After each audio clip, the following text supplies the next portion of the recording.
Welcome to the Celebrate Brave podcast.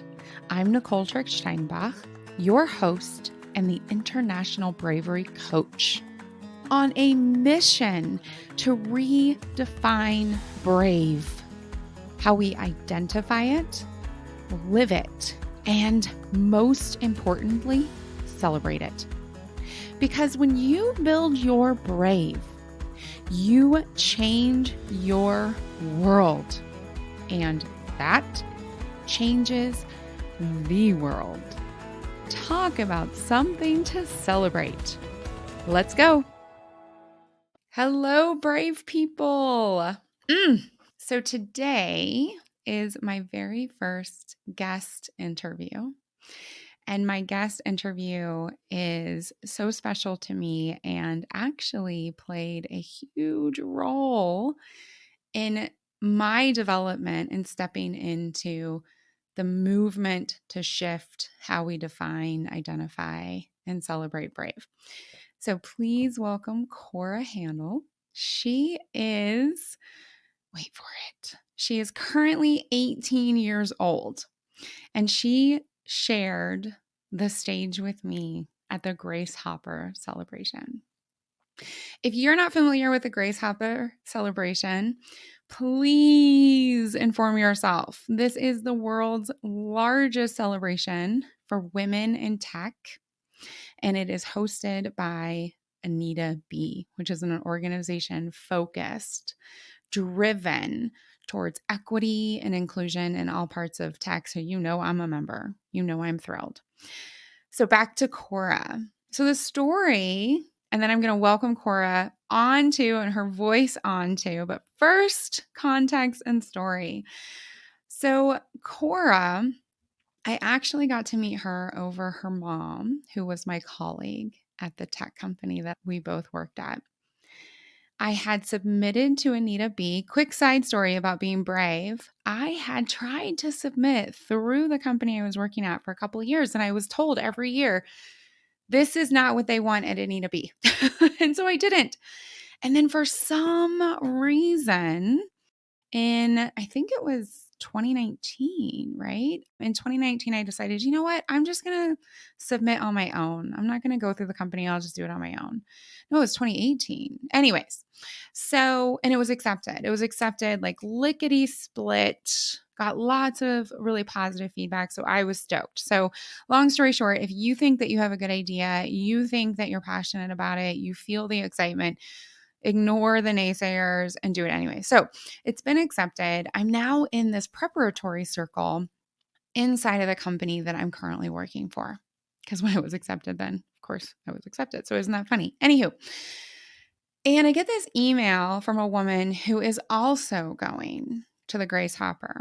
And she sent it out to a bunch of people. And she basically says, hey, thought I had a ticket for my daughter. It didn't work out.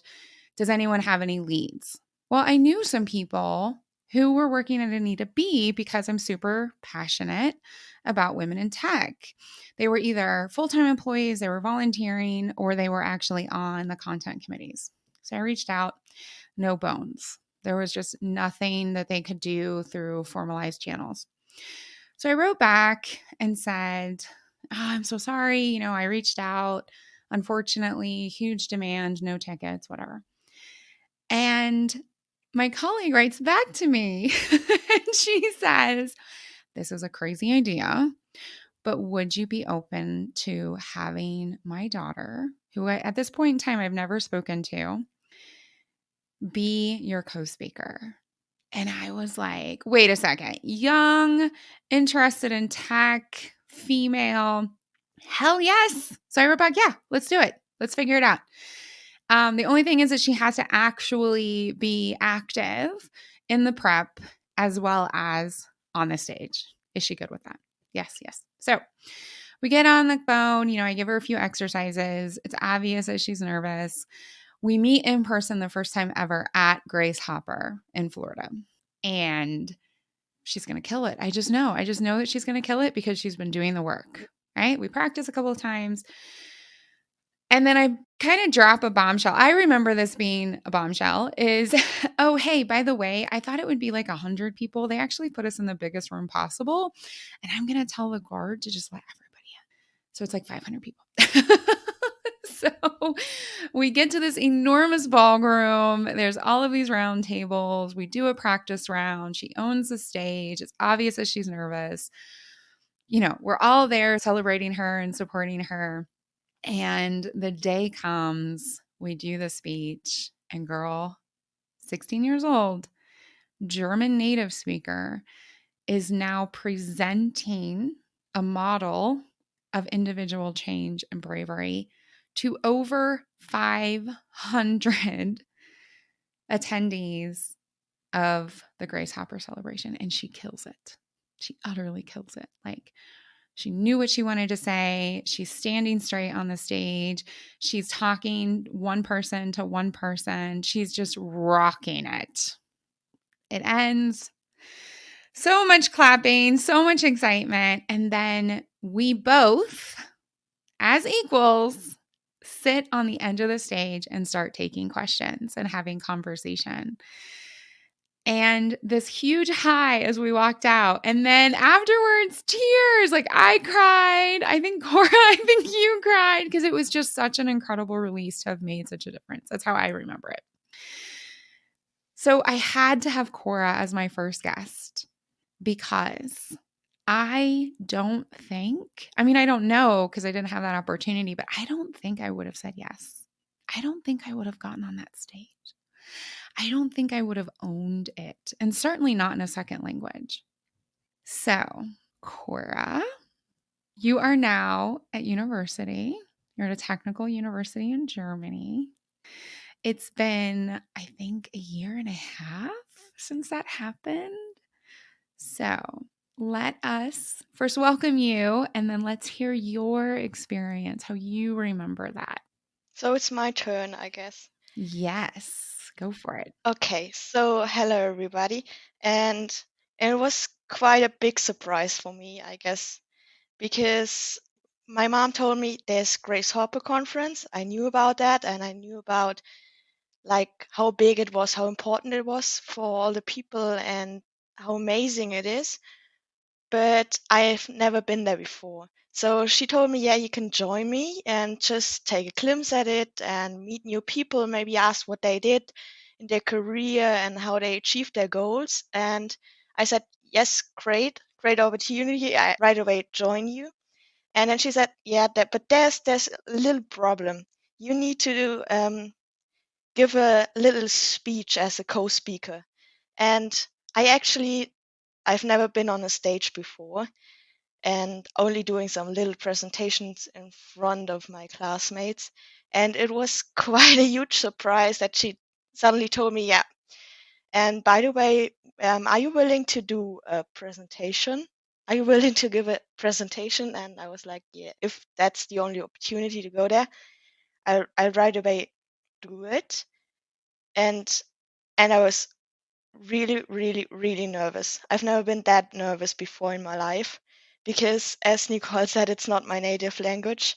My native language is German, and I never gave a speech at all and never gave a speech at all in English. So I did what Nicole told me: prepare, prepare, prepare, and get ready. So I just tried it. I just give it a try and do it anyways. I guess that was what you told me, and I just did it that way, and it worked out finally. I don't know how, and I don't know why, but it simply worked out, and it was amazing. It was really, really amazing experience. Oh my goodness. I'm so glad to hear that you're looking back and saying, oh, this was an amazing experience. And your story just, oh man, you had an opportunity that you quote unquote weren't ready for. And so you took action and learned. And if I remember correctly, you were practicing in the bathroom or something, right? Like you were practicing in a totally unexpected place for me. And I was like, oh, wow, I'm going to encourage people to do that in the future. I never thought of that. You know, the bathroom is a pretty safe place because you're alone, nobody can see you, and you can act in weird ways. So it's a good way to practice and don't feel ashamed of what you're talking about. That is so cool. That is so cool. I've never thought about that. For me, it's my bedroom. But I wonder if pre kids, it would have been the bathroom for me. That's interesting because my kids have like, they just, oh, locked doors mean nothing. Oh my goodness. So, okay. So, Cora, that is so exciting. What, now we're over a year past that experience. What are some of the things that you carried forward that you learned from it, either positive or negative, that you continue to utilize in your life as now a university student? I guess the biggest thing that I learned is that anything is possible if you simply try it. And there's nothing that's too huge for you.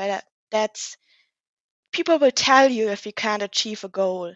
You will somehow recognize it at some point of time, but if you don't try it, you'll never reach any goal. So just do it and see what will happen. I guess that's the thing that I took from it. And I try to apply it in my real life by applying to several things that I personally think would be great to achieve, and if it doesn't work out, it simply doesn't work out. But if it works, it's great. Oh my, you're touching on something that I call the joy of failure. If it doesn't work out, I learned something. Move on. Very, very cool. So, would you like to share something that in between Grace Hopper and being on stage speaking in a foreign language at the age of 16 to over 500 people, and today, I mean, you've had the wildest end to your quote unquote high school, right? And the craziest beginning to your university. Would you be willing to share something that you gave a shot to that maybe you wouldn't have between these two times? What exactly do you mean? Just how I spent the time, No, or like something that maybe you applied to that you wouldn't have otherwise, regardless of the outcome, if you got it or if you didn't get it, but something that you attempted. I actually applied for a scholarship, and don't have the outcome yet. I simply applied, and it's in Germany. Scholarships are something really rare. So they really collect their people and only take the people they really want to have.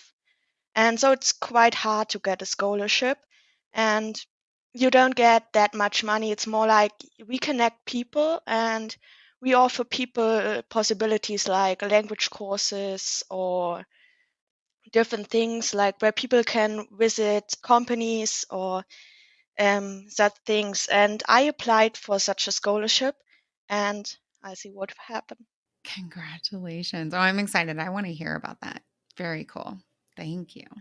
So, Cora, one thing to, as part of this redefinition of brave, or away from brave meaning only going to war and crushing the competition and all that silliness, and being way more inclusive of things like applying for a scholarship in Germany, which is a big deal because university is properly paid, right? Properly funded by the society, or standing on a stage, or asking for what you want, or choosing to be silent when you're supposed to speak up and cover for other people, etc. Who is someone in your life?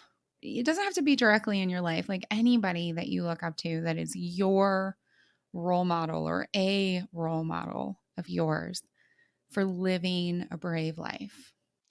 I guess it's hard to choose just one person because there's so many people doing amazing things and making the world a better place by simply doing what they do. And I can't decide on one role model. I guess we had a couple of people in our past, especially in Germany during the past. I guess most of you people know about the German past, and there are so many people who stood up and gave up their life just to save other people's life. And already there's so many people, you can't just say I have one role model. I guess it's it's a combination of different things, and I really look up to many people who simply do what they love and what they like and doing a step forward and somehow never looking back. And I guess there are many people in our world who live like that and who make a difference. I love that answer because it's both, you know, it's generational, a generational answer. And also, and this is one of the huge benefits of having global relationships, of, you know, looking past our navel, our tummy, and really looking out into the bigger world, is that we get exposed to stories and to role models that we wouldn't see in our everyday. So, would you mind, Cora, sharing just a couple of names that come into mind so that people can go and learn a lot more about that if they wish to, that others just won't know about, right? So, let me give you a concrete example as you play around with that. So, I have an article. I was interviewed by Authority Magazine, and then that interview was also published on Thrive Global. And one of the questions was, if you could have lunch with anyone, who would it be? Right? Oh, that's an interesting Isn't question. it? Yeah. And I said, oh, hands down, Angela Merkel, hands down. And the interviewer was so like, what? What? Wait, what? Why? And for me, having lived in Germany for 13 years and still, you know, I'm married to a German, I get most of my news from German sources because it's just way more factual, in my experience. For me, she's like an omnipresent figure. Of course. You know, like I don't agree with everything. I'm not stoked about everything. And she was born into what we in English call East Germany, experienced the wall falling, decided to go into politics, and actually became the chancellor of Germany, and has faced some really, really wild, unique times and made choices that for her were a direct reflection of her human and her party's proclaimed values. So, very concretely, you know, like it, don't like it, Germany embraced over 2 million refugees in 1 year. And the way that that choice was made, she was very, very clear about at the time and continued to be clear about, was a reflection of the Christian democratic values and her experience as a quote unquote refugee from East Germany to West Germany because East Germany didn't really exist anymore. And that to me is bold, brave leadership and not consequence free because right? Like, wow, y'all can go back and look at how that all was experienced at the time and how it's impacted Germany now. But that's an example. And the interviewer was so shocked because he had never been exposed to that entire story. He'd only been exposed to it through North American media, which tells a very, very different story. So, Cora, would you mind sharing with us a few of those role models' names? You don't have to share much about their story. I guess the person I to come back to your question that you answered with Angela Merkel, I guess a person that I'd like to meet is Michelle Obama because I guess she knows so much about life and about the most powerful people in our world. And I guess she knows how to deal with that and how to find your place in the world and how to don't let people, I don't know how to say it properly. She knows how to behave in difficult situations, and I guess that would be quite interesting to take a look at her experiences and learn from that because I think she's seen a lot. And I too I really look up to Angela Merkel because, as you said, she did so much and she always stood up for her opinion and she never does anything that's doesn't make sense. Like she always wants the best for the people. She simply does it. Especially we have now had couple of people who voted for Alternative für Deutschland. They have kind of, say the nice words, different opinions on certain topics. And she has found her way to deal with that. And that's what I admire about her.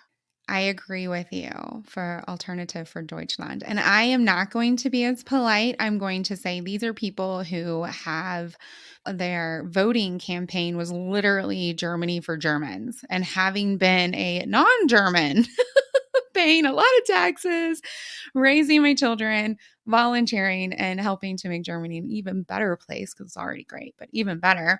That was crap. I mean, that was xenophobia, hatred, etc. So, and yet, you know, insecurities and a lack of self-awareness and a lack of reading and thinking about the implications of this, people voted. People that I worked with daily voted for the what's called the AfD, the AfD.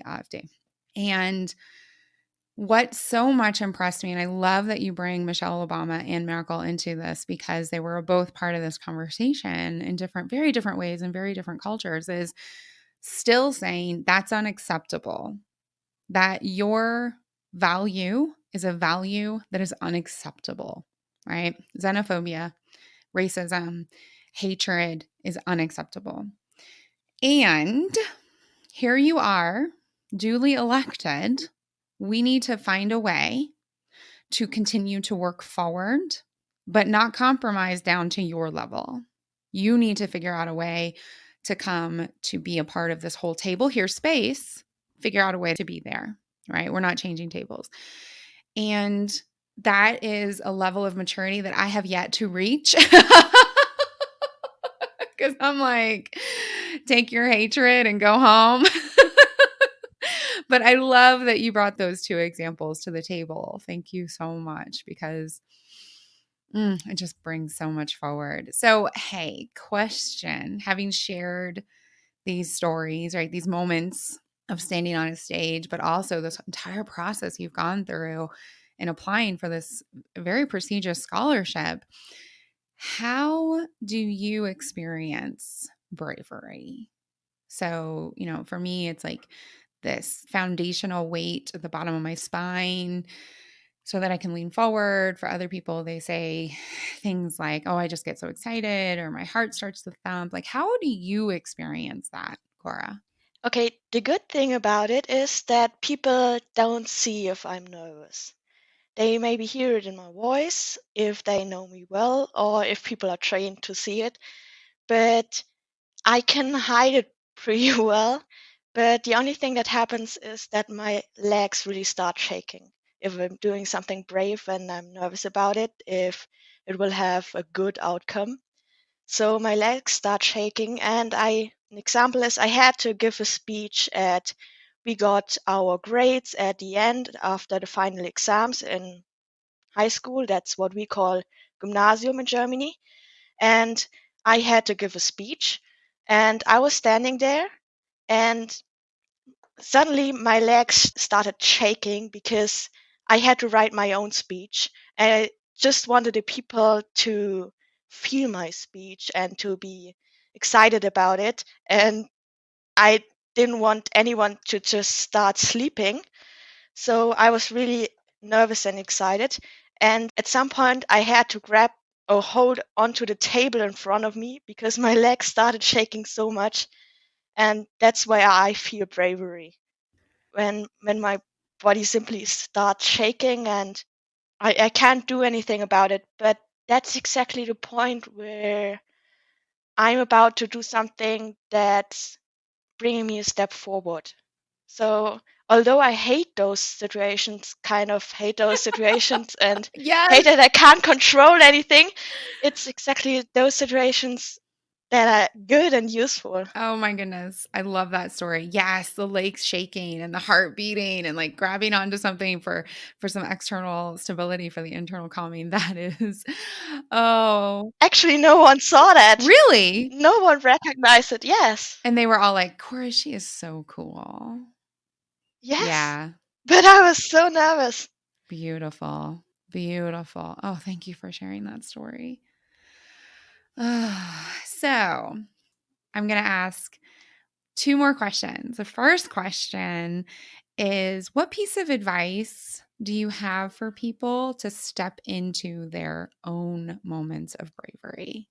I guess bravery for every person is something different. So you can't tell anybody do this or do that. It's you have to find a goal that you think you can reach.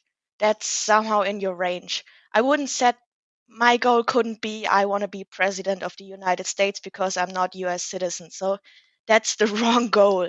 But a goal could be for someone stop smoking. It could be anything. Get rid of bad habits or apply for something for a job you think you will never get. It's in your field of work or some point you have a chance to get it, and simply do it, because although the chances might be really bad that you get actually achieve this goal, it's never zero. So just do it and find people who support you. I guess that's something important too, because if you're alone and you don't tell anybody about what you're going to do, you're very, I don't know how to say it, how to put it into words. You can give up easily and say, okay, I reached a point where I don't want to go on. So find somebody, tell him or her about your goal and ask to support you, or find somebody who supports you, because then there's no chance to give up. Right. And have a fixed date or have timeline or something like that.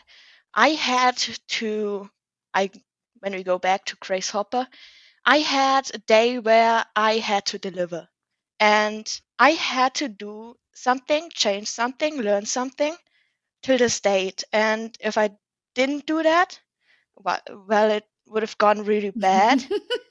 And so I had to change something. I had to be brave, and I guess that's something that helps me. It might not work for everybody, but it's something that really helps me. That was beautiful. And for the listeners who are familiar with my Build Your Brave framework, you heard Cora naturally move through all of those parts. For the listeners that aren't, head on back, listen to the overview episode. It is the first episode. Cora, that was beautiful. The very last question I have for you is, how can people continue to stay in touch with you? How can they watch your adventures? I know we're connected on LinkedIn as an example, which is so cool. How can people stay in touch? That's a good question. LinkedIn is a really, really nice thing to use if you want to stay in touch. Awesome. So follow and connect with Cora on LinkedIn. And Cora, I am so grateful for you in being my first partner in this journey towards how to build your brave. And I am so grateful for the opportunity to be a part of your journey. And I am stoked to continue to be that, because you and I are connected for forever. Thanks again for listening today. If you are ready to build your brave for more money, deeper relationships, and more opportunities in your life, reach out to me, Nicole Steinbach. I would love to help you. And please remember to rate and review this Celebrate Brave podcast so that more people can support our movement to redefine brave, how we define it, live it, and celebrate it.